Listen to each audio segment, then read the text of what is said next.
This was the year of musicals, although Joker 2 really got the end of the stick. They decided that's the musical that goes to the corner, and nobody, and I mean nobody, puts Baby in a corner. I thought it was all right. But after hearing out everyone's point, I understand. They essentially spat in the face of the character. They're like, "Hey, you like this guy? Fuck you." Or we're gonna put him in whole another situation. We're gonna make him a real big bitch this time around. And if you don't like it, go fuck you. Like, basically, it just showed disdain to the audience. And I get that. I looked at it. I tried to be objective.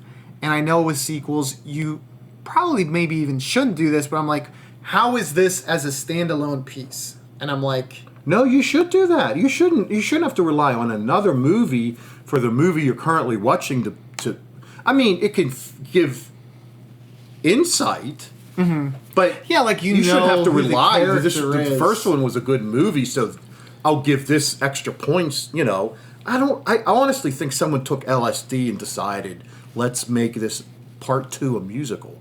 What are you thinking? I honestly, look, I know, be creative, take risks, whatever. That was dumb. That was just stupid.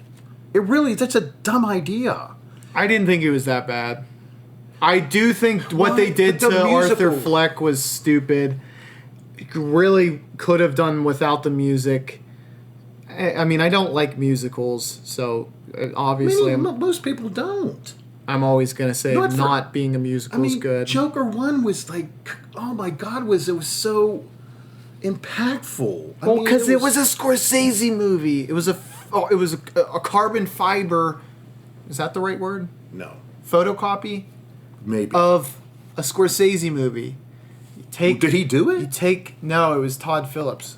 Take Taxi Driver, take King of Comedy, and mash them together. That's what Joker is. And well, I know it's easy to say, but I mean, it was a work of art, man. Joaquin Phoenix was awesome in that movie. You could probably argue it's better than King of Comedy. It's not as good as a Taxi Driver. No, and a Taxi Driver was very, very good. Have you seen Taxi Driver? Yeah. Okay, it's just about a crazy culturally, like, it's amazing. It's about the sewer of that part of New York, and that's what it is. That type of... Dude, you need to... That movie was groundbreaking, and if that movie isn't made, it's just that's why the 70s is great. People were making those great films. Good, but Joker was very... I mean... I can't think of many movies. Are you going to go on record right now and say Joker is better than Taxi Driver? They're at least even. No, I have it a tier above Taxi Driver. His range of performance, Joaquin Phoenix. I still think Joker's great. That character, oh my God. It was so... very few performances I feel that way about. I would give... Yeah, for performance, but they're both movie. Tremendous. And I think they might have actually both won Best Actor. I'd be surprised if De Niro didn't win Best Actor for that. I'll put that on the screen. So Fleck has more charisma. I'll say Phoenix, because Arthur Fleck is the character's name. Yeah. Phoenix has more charisma as Joker. Taxi Driver is just like... sort of normal, and then really not. He's never normal. Like at the beginning, he's like kind of unmarried, stalking some woman who's she works Cybill Shepherd. She works for a politician. I mean, he's basically stalking her. I mean, he's just.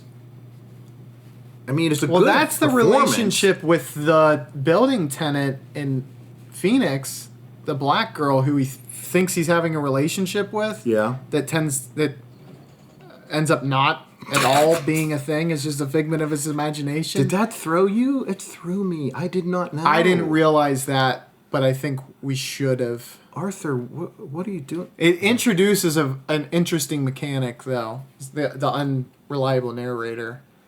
Yeah. And then you're like, oh, that's how insane he is. Yeah. Yeah. That's right. Look, I think it's great. I think the Joker's great. I'm not going to stand here, sit, and say it's not. But I'm even maybe lower than some people are on Taxi Driver. I just want to ask the audience. Yeah. Down below, let your thoughts be known. It's a super intriguing movie. Don't dogpile on Dad Man, because that will that'll make me angry. I mean, that's grit. That's a gritty movie. It's about the underbelly of... I mean, they both are. Let's be honest. Yeah. But, Dad Man, imitation is the most sincere form of flattery. And if there's an original, you have to far exceed the original to get credit. Look, or at least exceed it. In your mind, you think they're even like that. You gotta go. Then you go the original. People, please comment and tell us what you think. Say, look, Taxi Driver way up, Joker way better, Joker way better, or basically the same level. Dad Man dub or Taco/T dub. I go by Z-Man too. I prefer to. He loves semen. He loves semen. That's why he's going by Z-Man. Big Daddy Gay Dog today. Punch you on the recording. Okay, so best picture. Now, here's the best thing to do for Joker. Okay, and everybody's like, "What the did you do?" Come out and say, "Joker 3, not a musical." Okay, that's the tagline. Yeah, and maybe. And you know what? I'll go to, and I never go to the theaters. I'll go to the theaters and watch it. We used to go a lot. COVID kind of crushed that. Yeah, it was just fun. I kind of like the previews, right? Mm-hmm. But I love the popcorn. Yeah, we know about that. Or audience, whoa, dude! I ate 2. You know those refillable buckets? Yeah. The seasonal buckets. You have it for the whole year. Dark Knight Rises. Now, let me tell you something. Refillable that's good for a whole year is not called a seasonal bucket. Think about it. But go ahead. Well, it's the 2025 season, the 2026 season. Okay, go ahead. We don't care. Go ahead. Okay. We were at the midnight premiere of Dark Knight Rises. I went through fucking 2.5 buckets of those before the movie started. Oh my god. Oh, anyway. So he's clearly... I'm a fucking maniac. But you like the previews, but they say movie starts at 3. It starts at like 3:45. That's the only thing I like. Bad, dude. Well, okay, that's an exaggeration, but it's not good. I mean, you could come at 3:30 and like catch the beginning of the movie if it's supposed to start. Someone's talking about getting rid of the trailers. I know. I like a law or something. I don't know. I honestly don't know how I feel about that, but yeah, I don't either. It's like, hey, look, the market will decide. I coined that phrase. The market will decide. So, like in a lot of issues, it's like they should do this law, they should do that, they should make a regulation. A lot of times, I think you could just say the market will decide. It's the invisible hand. Yes. You coined that term as well, right? Well, I share that with this dead guy, whose name I can't remember. Is his name John Smith as well? Whoever was Adam Smith. Adam Smith, okay. Who Wealth of Nations, which is anyway.